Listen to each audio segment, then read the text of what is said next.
tidbits on Tirupavai Pasuram 28.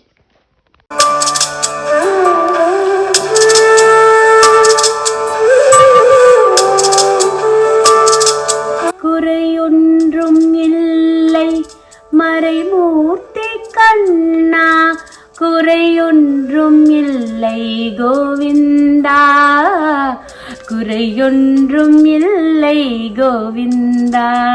என்னம்மா பாட்டெல்லாம் பலமா இருக்கு, பின்றையே சூப்பரா இருந்தது. என்ன விஷயம்? அதுவா, இன்னைக்கு திருப்பாவையோட 28வது பாசுரம்ல, ஆமா, கறவைகள் பின் சென்று காணம் சேர்ந்துன்போம்.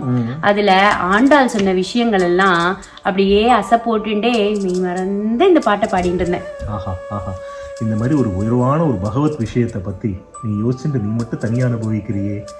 ஆண்டாள் என்ன சொல்லியிருக்கா? கறவைகள் பின் சென்று கானம் சேர்ந்துன்போம், கூடியிருந்து குளிர்வோம் தான் சொல்லியிருக்கா. இது எங்க எல்லாருக்கும் ஷேர் பண்ணா நம்ம எல்லாரும் சேர்ந்து அனுபவிக்கலாமல்ல? சரிதான், சொல்றேன் கேளுங்க. சரி. கண்ணன் அவருடைய திருஅவதாரத்தை பூர்த்தி பண்ணிட்டு பரமபதம் செல்ற சமயத்துல அவர் மனசுல ஒரு வருத்தம் இருந்துதான்.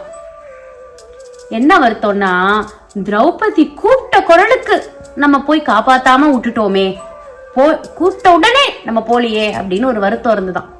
அதுக்கு ஆண்டாள் சொல்றா, எங்களை காக்கக்கூடிய தெய்வமே நீ ஒருத்தன் தான், உன்னை விட்டா எங்களுக்கு வேற கதியே இல்லை. அப்பேற்பட்ட உனக்கு இந்த எண்ணம் வரலாமா?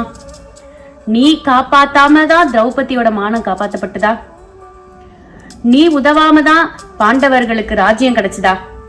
இல்ல, நீ உதவாம தான் அர்ஜுனன் அவ்வளவு கஷ்டத்திலேருந்து மீண்டு வந்தானா? இப்படி இருக்கும் பொழுது கருணையே வடிவான நீ, உனக்கு இந்த எண்ணம் வரலாமா?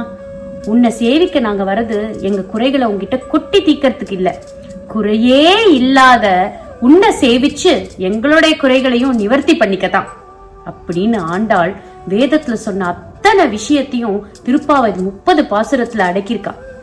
என்ன ஒரு அனுபவம் இல்ல?